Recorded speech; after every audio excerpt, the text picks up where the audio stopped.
kind of like frequent flyers. They've gone through the system, they've gone through programs multiple times, sometimes mandated, sometimes not. These folks had been thoroughly therapized, like they spoke the lingo better than I did at that point. And they could tell you all about their alcoholic family dynamics and their shame-based self and the chain analysis of what led them to relapse and how alcoholism from their great-grandfather has been passed down through the generations, and they still drink.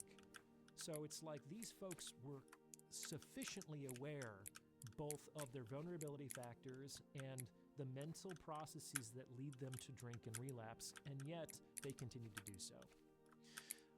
By the same token, that same day I could see somebody with a very low insight who would come into the office and say, I want to stop drinking. Why? I don't know, I don't like it anymore. And he just decides not to put the alcohol in his mouth anymore, and he's in recovery, like he's getting better that way. What's really interesting about working with addicts in particular is there are few sectors of mental health where you can see such profound growth and change in a human being in such a short amount of time. Like if you can succeed in helping somebody go without alcohol or meth or opioids for 3 months, like they can become a totally different person. Yeah, I've seen it happen. It's amazing. It's so hopeful and encouraging. Of course, the issue is to stay that way, right? Exactly. Like, Exactly. What's the joke? Is quitting is easy. I've done it 100 times. So that's one thing, is that insight is just not enough. The other thing that I haven't said on the channel, but I'll say here, kind of a controversial take, but that not everyone should be in a relationship.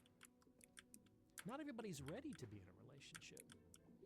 Think about it this way. If you had a broken leg and you were trying out for like the varsity football team, no one would have a problem with you sitting on the bench for a while. It doesn't mean you'll never get to play, but maybe you need to heal your leg and go through some physical therapy and do what you need to do to get to a place where you could actually contribute to the team. That's a tough sell when it comes to, let's say, emotional or psychological injuries. Sometimes people think that if it's not visible, people should just be able to get over it, or our hearts are Teflon, or these folks deserve love and relationships too, and I think that's kind of a tough sell. It's like some people, if they've been traumatized by previous relationships or their childhood or life, which is obviously subject to happening, it happens to lots of folks, it's like a broken leg, is that maybe you need to take some time off the field and heal and do what you need to do to get to a place where you can contribute positively to the team effort. And insisting that you should play in spite of that insult or that injury to your heart or to your mind, I think that just is in spite of reality on some level. Does that make sense? It makes perfect sense, yeah. And so I always, sometimes, I think every week I'm dealing with consultations from guys who are in less than satisfying relationships, and they think, yeah, she tells me she's still trying to get over her trust issues from the ex that cheated on her, or she had a narcissistic father and she's working through that. And I was like, okay, that's good that she's working through that, but she's still in physical therapy. Like she doesn't get a spot on the team yet. She's on the maybe she's on the roster, but she's on the disabled list or the injury list, whatever they call it. Yep. So there's no need to go forward with somebody who's still in the process of healing. And it's certainly not, I tell these men, it's not your responsibility to make all of these like changes to the game to accommodate where she is emotionally or psychologically. It's like, we're not going to change the rules of football so that people with broken legs can play. And we should be cautious about going out of our way to allow that to happen. Just give people some time, take 6 months, 12 months, heal up, get better, and then get back on the field. It's not a big deal. Aren't we often, though, finding a partner that might be slightly broken in hopes that we can fix them up and then make them something that maybe we couldn't get if they were 100% when we met them? I think a lot of people do. I certainly was that way when I was younger. And I'll speak from my own experience. I think I did that because I didn't have a very high self-esteem. I didn't know if I could successfully compete as a young man against some of the guys who were more accomplished, more attractive, stronger. On some level, I was wondering what a healthy, high-functioning woman would want to do with me. So on some level, as not the fastest lion, I might have targeted the gazelles with a limp. I was like, okay, maybe that's my food on some level. So, and I think this was unconscious, but my thinking was that I will earn my relationship. I will earn my sex. I will earn my love by helping this person. Because where I might have been able to compete even back then was with my mind and with my words and things that I was interested in that respect. So I thought, okay, I know a little bit about psychology. I know a little bit about X, Y, and Z. Maybe I can go in, help this woman, because I could see the potential in her. And as she gets better, she'll reward me in her gratitude with sex, love, and relationship. And it turns out that's not usually what happens. That's not how it works. No.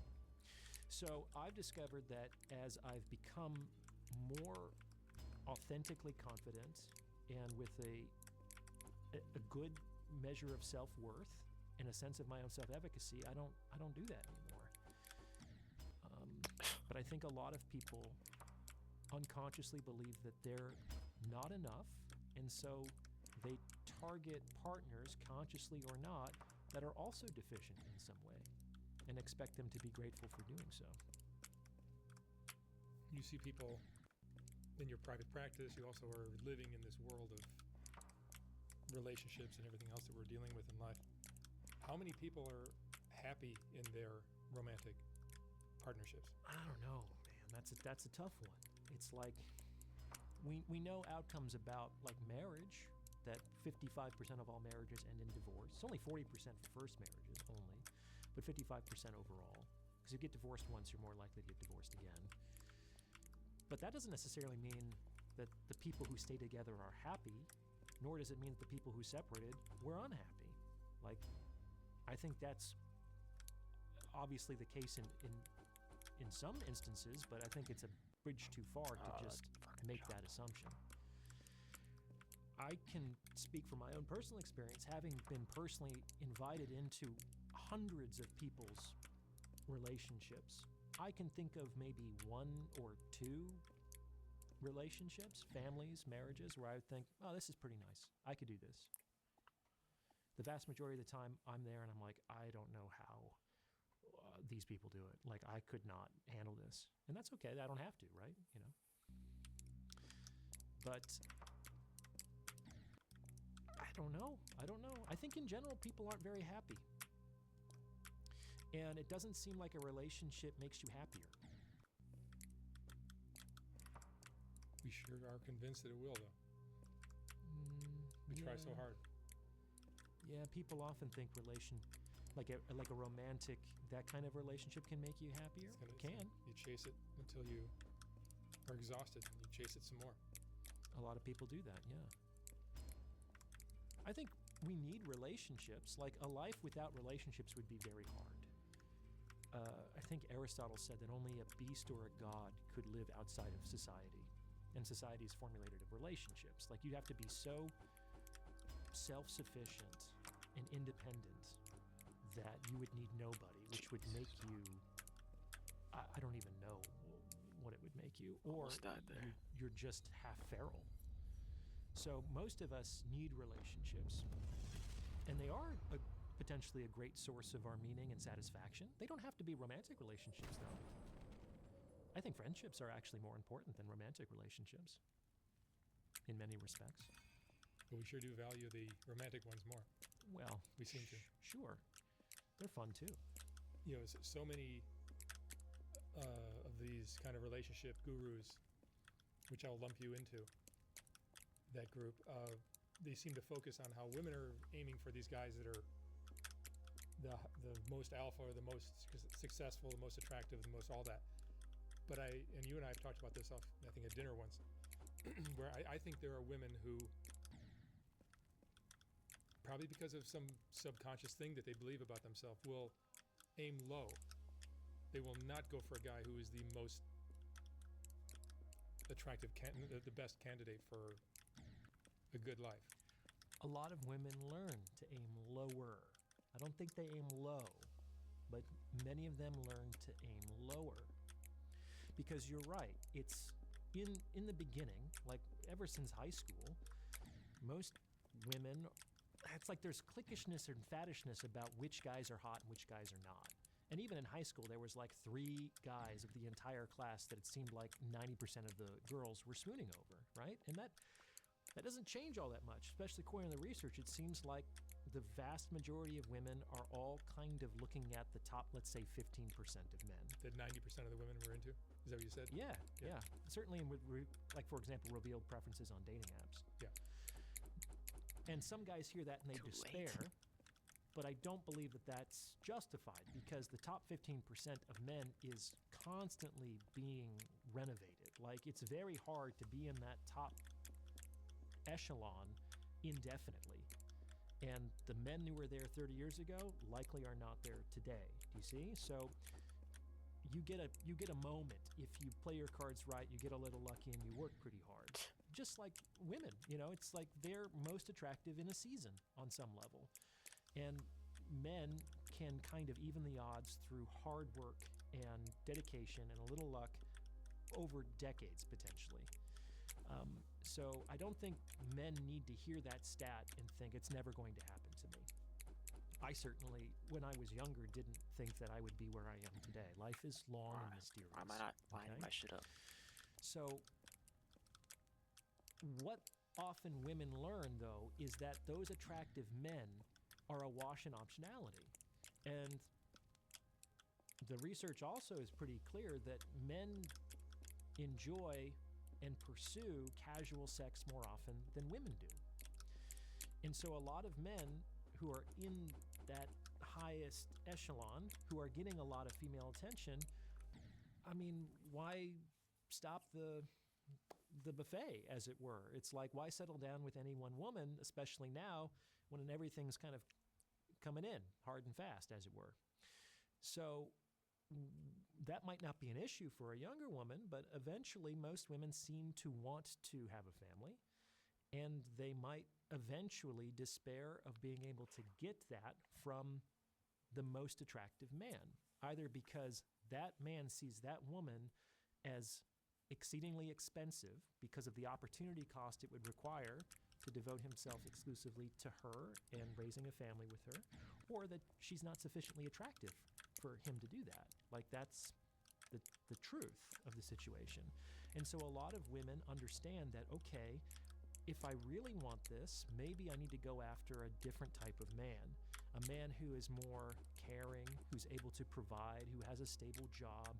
Maybe he's not the most interesting guy, maybe he's not the most attractive guy, but if I play my cards right, I might be able to get a ring, I might be able to get a house, I might be able to get some kids.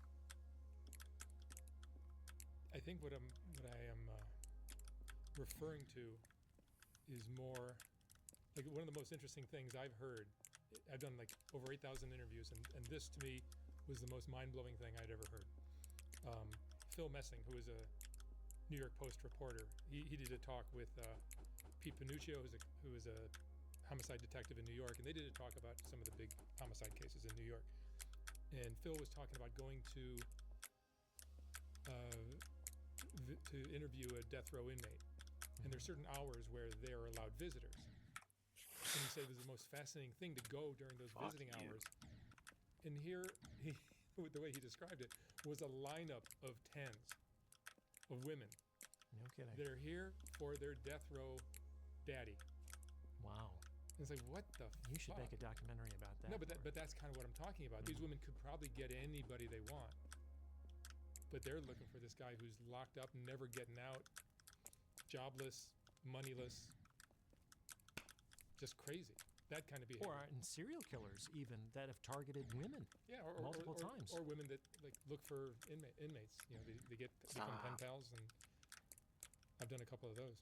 Well, yeah, I remember seeing a couple episodes from I think there was one woman, she was Eastern European, Yeah, who got involved with someone on the death row. Ivana. Yeah. I think so. And what was interesting, as I recall about her story, is I think she was raised in wartime. I believe you're right. I think she was raised in Bosnia in the 90s during some of the conflicts in the dissolution This of checkpoint's Yugoslavia. annoyingly choke pointing. And you can have all kinds of ethics and moral principles. However, in wartime, a lot of those things go out the window. Like the ability to attach yourself to a man with a known willingness and track record in killing might be the safest fucking thing that you could possibly do. Like, it's wise to do that. I learned this in my own family. Like, my grandfather was a soldier who, in the aftermath of World War II, walked with my grandmother and a few other civilians I guess I'm just from fucking smooth brain Ukraine retarded now. to Germany before kind of like getting everybody on boats to America. Like, I doubt that my grandmother and those civilians would have gone with him if he wasn't a killer. And that he didn't have a gun and knew how to use it. Like, they were safer with that man. Now, according to stories I've been told, he was not the easiest person to live with, let's put it that way. And it's like, Ivana, you can take the girl out of war, but sometimes you can't take the war out of the girl. And I'm gonna be stuck here what for a while, might aren't I? be very adaptive and even rational in some contexts might be really maladaptive and irrational in others. This is a very obvious example, but I think to a lesser extent, this kind of programming affects all of us to one degree or another, where the things that, this is an interesting idea, is like a lot of the neuroses, that's an outdated term, a lot of like the mental issues that people deal with, at one point in their lives were their most adaptive Dude, solution what the to a problem they fuck? were No facing, way. usually in Twice. their families of origin. Ugh. It may not make sense outside of the family, though, and it might be less effective, more expensive, even come with painful consequences. But if people haven't like updated their browser, if they haven't really like taken in the fact that they're no longer children living in that household under these circumstances, they can have those things affect them for often the rest of their lives even. But like I say, most of the word dysfunction is the word function. Dysfunction mostly works. If it didn't, no one would fucking do it. So that's something to keep in mind when you're potentially judging other people and or judging yourself, is that there's probably a reason why you do the things that you do, even if they cause you pain. Yeah, humans are interesting. They're fascinating, man. And we're all psychologists to some degree or another. You So kind of trying have to figure. You kind of have to be. Don't You do, because people are both a potential solution Thank you, man. to a problem Fuck. and the biggest fucking problem you're ever going to have Yeah, in but your like life. when your partner is giving you a hard time over something, and you just see it as like it's not really warranted, you have to get inside her head, figure out what's